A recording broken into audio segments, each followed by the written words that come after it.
Bon, j'ai fait la première étape, c'est-à-dire que j'ai démonté tout ce qui était tableau de bord.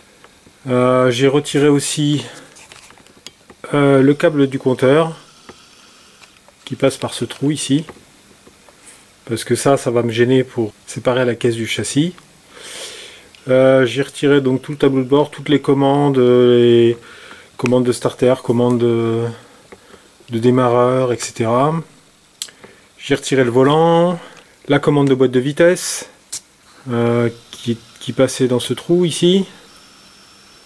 Donc bon, je vous passe les détails, rien de spécial. Maintenant je vais démonter les pédales.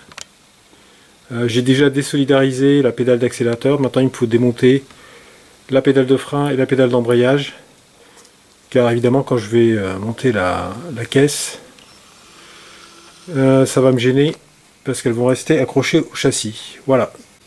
Donc là je vais démonter la pédale d'embrayage qui se trouve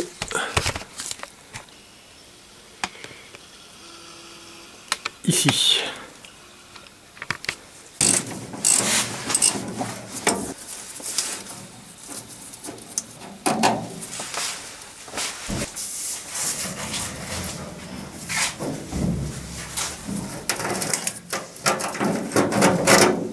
Voilà.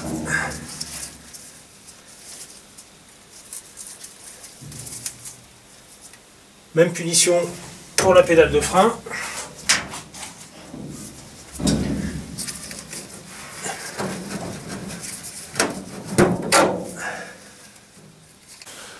Alors a priori elles sont rigoureusement identiques, les deux pédales,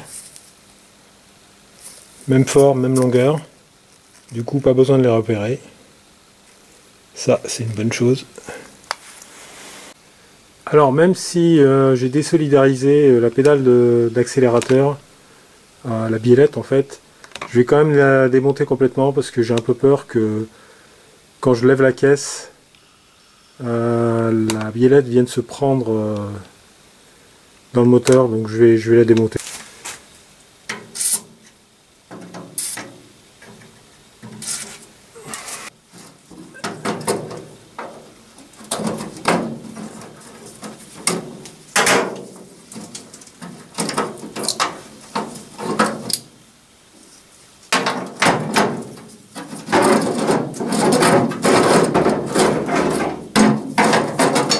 Voilà. Alors le faisceau électrique est déjà démonté, donc ça c'est bon. J'ai retiré aussi la tresse de masse qui était accrochée à la caisse. Donc à l'intérieur du compartiment moteur, je pense que tout est bon. Le maître cylindre de frein était déjà retiré, donc ça j'ai pas besoin de m'en occuper. C'est bon. Bon, et ben, si on passe en dessous de la voiture, on peut s'apercevoir que les tuyaux de frein, eux, ils sont solidaires du châssis. Donc j'ai pas besoin de m'en occuper. Par contre, le réservoir, lui, est solidaire de la caisse. Et il y a cette durite d'essence qui vient après s'accrocher au châssis. Donc il va falloir que je désolidarise cette durite. Bon, je vais tout simplement couper les durées de soupe. Alors avant, il faut que je vérifie quand même qu'il n'y a pas d'essence. Je pense que non. Que ça sonne creux. Mais bon, je vais quand même mettre une bassine en dessous. Alors je vais pas faire l'erreur que j'avais fait sur ma Dyna-X de dévisser le bouchon. Parce que sur ces réservoirs en alu, il y a un écrou prisonnier à l'intérieur. Et en général, cet écrou est plus ou moins grippé. Et donc si on essaye de dévisser avec cette vis, en général l'écrou prisonnier à l'intérieur, comme il est tenu par des cages en alu, il a tendance à se mettre à tourner.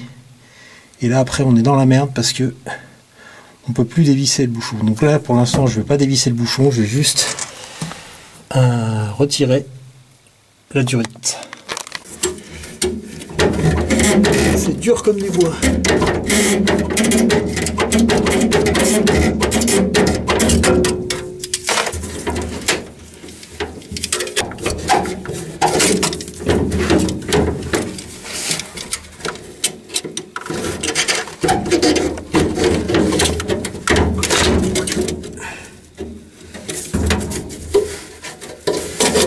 Ok.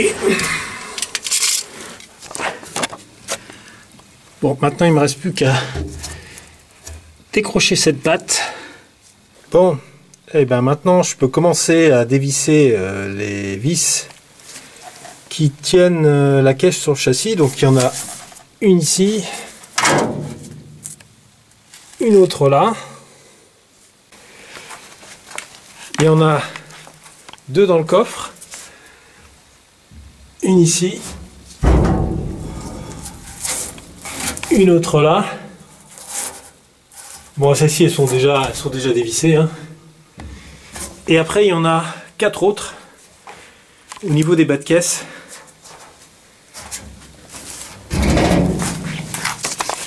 Alors, les écrous sont accessibles par des trappes de visite ici. Donc il y en a deux ici sur le côté droit.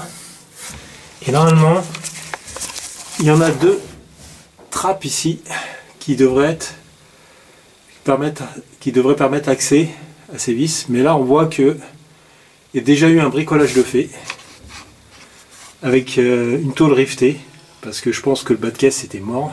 Tout le plancher était troué, était bouffé par la rouille. Du coup, on voit que il y a eu cette tôle de rajouter.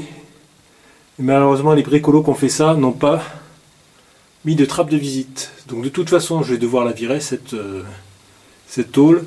Donc il va falloir que je me tape, que je fasse sauter tous les rivets. Et il y en a un paquet, hein.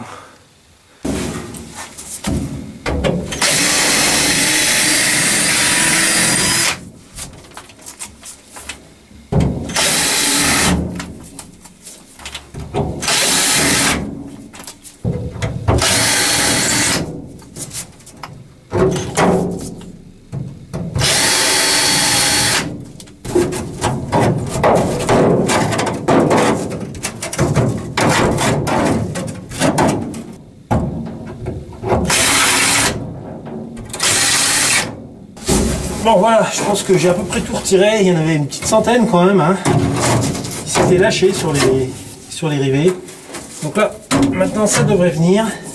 Alors, j'ai peut-être pas assez profond.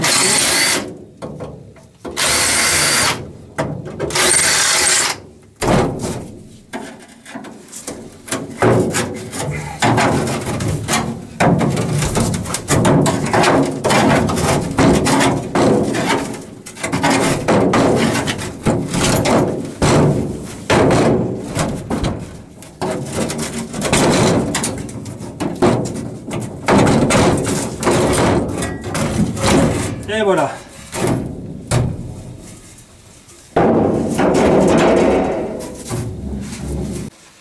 Bon, bah on voit l'étendue des dégâts, hein. Ça, je m'y attendais, mais enfin bon, c'est pas très grave, hein, c'est que du plancher. Du coup, là maintenant, j'ai accès aux trappes de visite.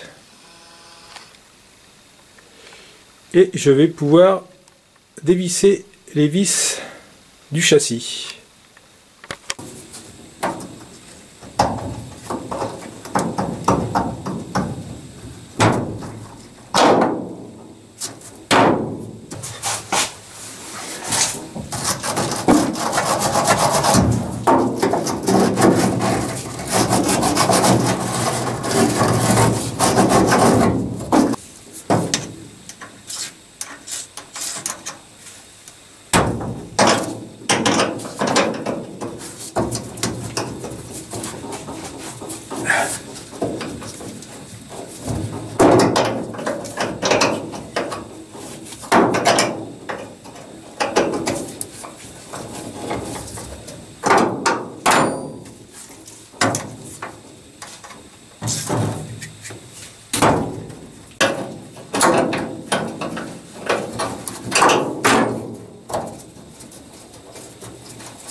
Ah, il y a le caoutchouc, support. Voilà. Bon, bah, il m'en reste plus que 5. Ah. Ah bah là il y a eu un problème. Bah, le goujon a cassé. Pourtant j'y suis allé doucement, hein. J'ai mis des grippants et j'ai fait des va-et-vient, mais bon, ça s'est cassé assez facilement, donc il faudra que je regarde ce qui s'est passé et puis que j'extrais le morceau qui reste et remettre un goujon. Bon, c'est pas catastrophique, mais bon. Voilà, de toute façon je pouvais rien y faire, j'y suis allé vraiment doucement et ça a cassé quand même, donc bah, c'est les aléas c'est les risques du métier. Ok, on continue. Bon, j'ai exactement le même problème sur cet écrou. Il était complètement grippé. Donc pour éviter d'avoir la même mésaventure que l'autre, ce que j'ai fait, c'est que j'ai donné un petit coup de lampe à souder dessus. Alors modérément, parce qu'il y a le caoutchouc qui est juste au-dessus, hein, je voudrais pas trop le faire fondre non plus. Mais ça a fait du bien et j'ai pu débloquer l'écrou sans forcer. Bon, bah, j'ai quand même passé presque 3 quarts d'heure pour démonter 3 écrous.